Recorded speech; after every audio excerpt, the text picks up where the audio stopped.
જય સદગુરુદેવ. માનવ મહિમા ભાગ 282.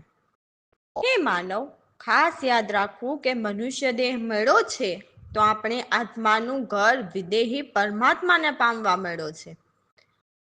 તો તમો હે જીવ યાદ રાખજો કે તમો દેહધારીના ધર્મો જેવા કે રામ, કૃષ્ણ કે બુદ્ધ કે મહાવીર કે સ્વામિનારાયણ વગેરે તમે દેહધારીના ધર્મોમાં લાગવાથી જે તમારા જન્મ મરણથી મુક્ત થઈ શકશો નહીં.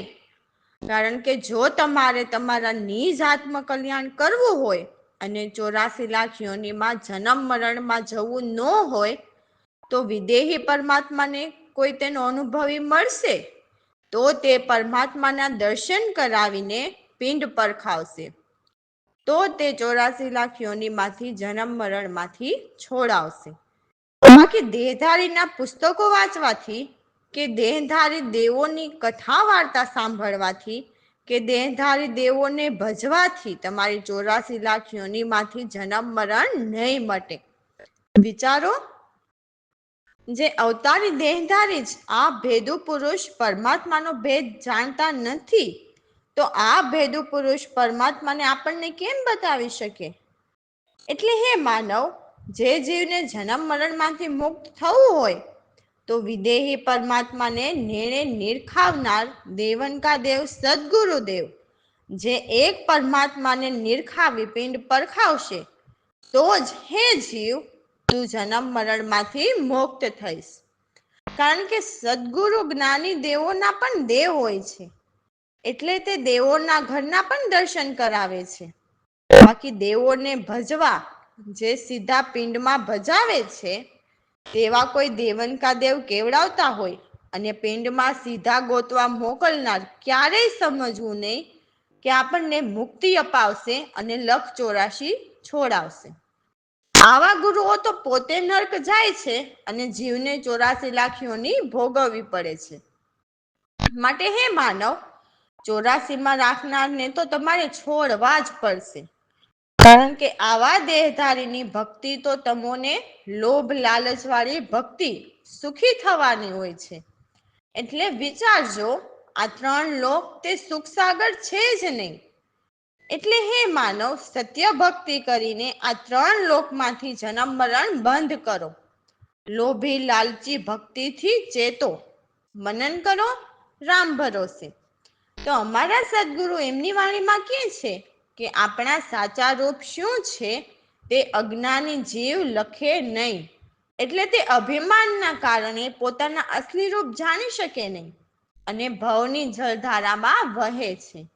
એટલે આપણા નિજ આત્મને ભૂલીને મૂર્ખ માનવ દુનિયાની વચ્ચે ફસાઈને ક્યારેક સુખ ભોગવે છે તો ક્યારેક દુઃખ ભોગવે છે, પરંતુ આત્માની ઓળખ કરવાનો વિચાર નથી કરતા.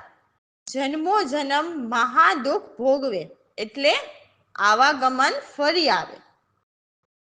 એટલે અમારા સદગુરુ કહે છે કે માનવ જ્યાં સુધી આપણા સાચા સ્વરૂપને જાણે નહીં ત્યાં સુધી આ ભવસાગરમાં ગોથા જ ખાય છે. તો એમને કદી પણ આવાગમન મટે નહીં, જેથી ક્યારેય પણ શાંતિ થાય નહીં. જ્યારે આત્મ સ્વરૂપ લખે ત્યારે જ પરમ સુખ થાય છે. ત્યાર પછી જન્મ મરણના ફેરા રહેતા નથી. કેમ કે સદગુરુએ આપેલ ચોથા રામ, જે સૌથી ન્યારા રામના નામનું સ્મરણ કરાવીને સુરતાને બ્રહ્મમાં મિલાવી દે છે. એટલે જીવ તેમાં સમાઈ જાય છે. તે સદાને માટે બ્રહ્મ સ્વરૂપ બની જાય છે. તો હે માનવ, નિજને પામીને તેને પામવાના નિશ્ચય કરો. પરંતુ એ સત્ય જ્ઞાની સદગુરુ વિના બ્રહ્મને પામવું, બ્રહ્મમાં સદા સમાઈને રહેવું શક્ય નથી. તો અમારા સદગુરુ સત્ય જ્ઞાની પરમ જ્ઞાની એ જ આપણા લખાવ એટલે સ્વરૂપ પાક્કું થાય છે, જે 84માં જાતા બચાવે છે. એટલે જીવોના આવાગમન મટાડે છે. જય સદગુરુદેવ. આપણા રૂપ લખે નહીં અજ્ઞાની, ભવની જલધાર વહે રે. આપણા આત્મા ભૂલીને મૂર્ખ દુનિયાની વાચે ફસાઈ રે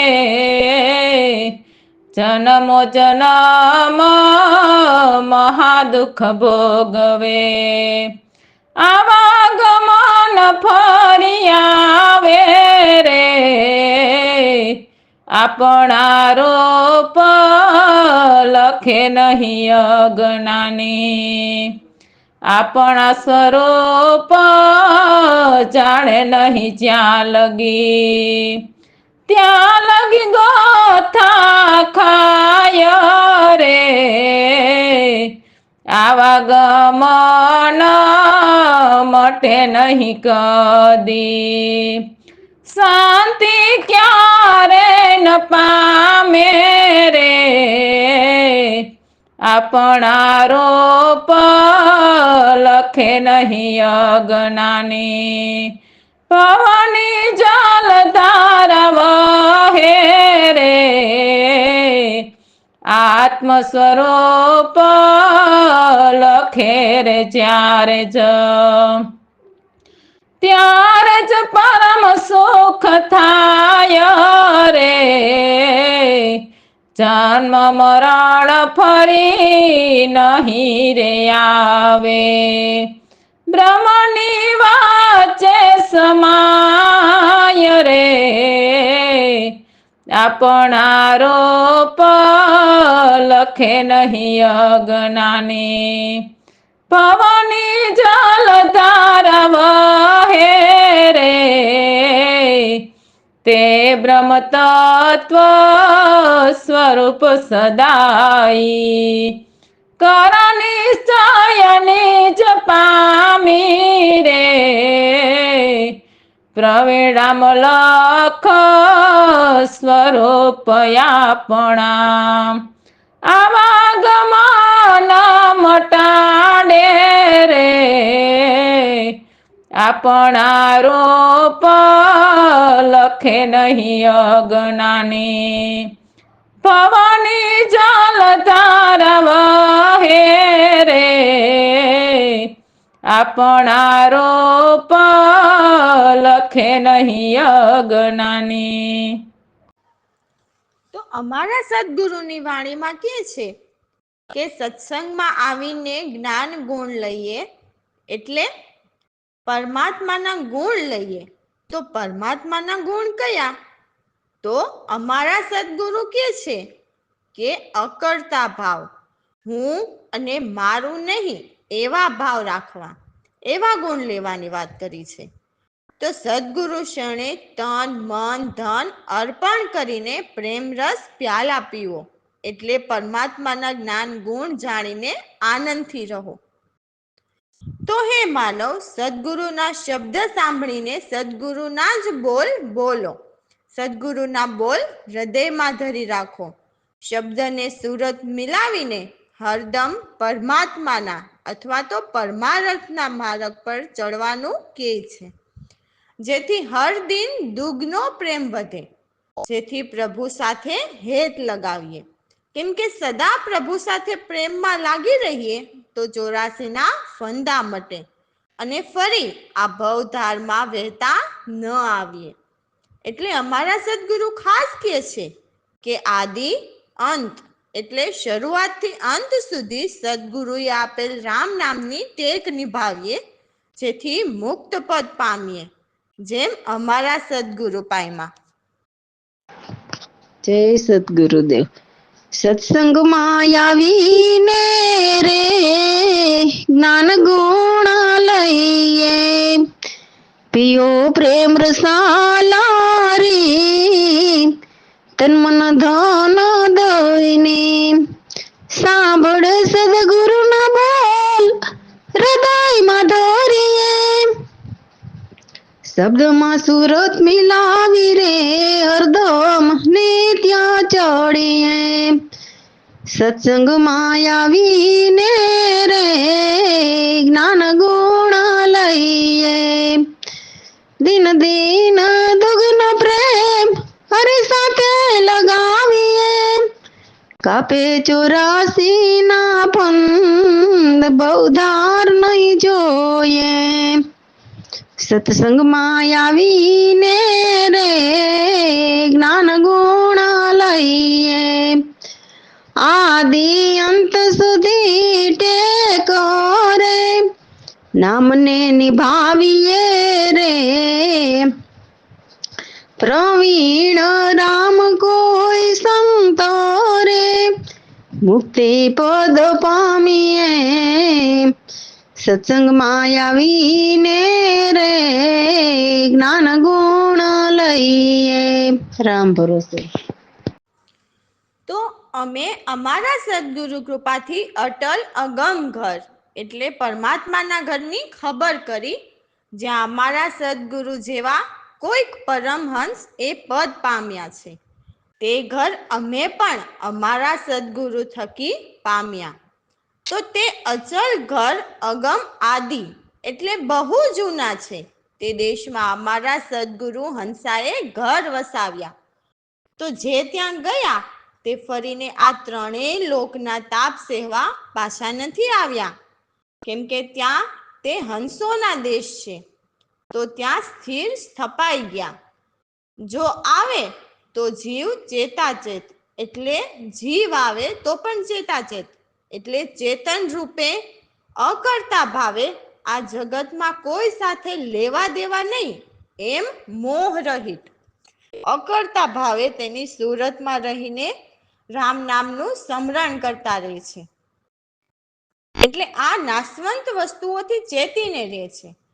એટલે જગતના જીવોને તારવા માટે આવે છે, પરંતુ તન મનથી બ્રહ્મમાં જ સમાયા રહે છે. એ આ ભવસાગરના દુઃખ નથી ભોગવતા. એટલે જે થાય છે તે દેહને થાય છે તેવા ભાવથી રહે છે. એટલે એમને કાળ પણ કદી ખાતો નથી. એટલે એમના જમના હાથે તેડા નથી થતા. એમને તો સાક્ષાત પરમાત્માના ઘરના તેડા આવે છે. તો પરમાત્માના ઘર 5 કોષ, જે અન્નમય કોષ, પ્રાણમય કોષ, મનોમય કોષ, આનંદમય કોષ અને વિજ્ઞાનમય કોષ, અને રજ, તમ અને સત્વ એ 3 ગુણથી પર અગમ ધામ અથાગ ભરેલા છે.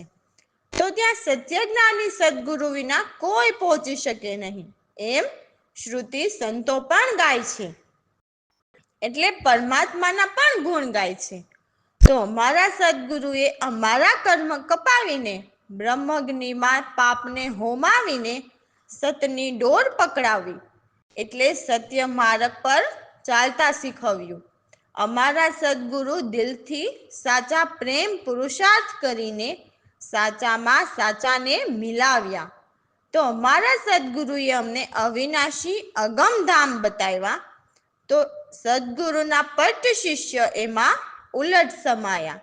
એટલે શબ્દ સુરતાનું ભજન કરતા બીજા અનેક મૂળ મટાડીને એક જ મૂળમાં સમાયા, જે મૂળ ઉપર છે અને એમની ડાળી નીચે છે. જય સદગુરુદેવ. અટલ યગમ ગર પામ્યા કોઈ પરમહંસ પદ પામ્યા રે. અચલ ધામ યગમ ઘર આદિ હંસા દેશ વસાવ્યા રે. ત્યાં ગયા તે ફરી ન આવ્યા, સ્થિરમાં સ્થિર એ સ્થાયા રે. અટલ યગમ ઘર પામ્યા કોઈ પરમહંસ પદ પામ્યા રે. જોયાવે તો જીવ ચેતા ચેતતો પણ ત્યાં સમાયા રે. ભવસાગરના દુઃખ નહીં ભોગવે કાળે કદી ન ખાયા રે. અટલ યગમ ઘર પામ્યા કોઈ પરમહંસ પદ પામ્યા રે. 5 કોષ 3 ગુણની ઉપર યગમ ધામ રે ફર્યા રે. સતગુરુ વિના ત્યાં નહીં પહોંચે, શ્રુતિ સંતો એમ ગાયા રે. અટલ યગમ ઘર પામ્યા, કોઈ પરમહંસ પદ પામ્યા રે.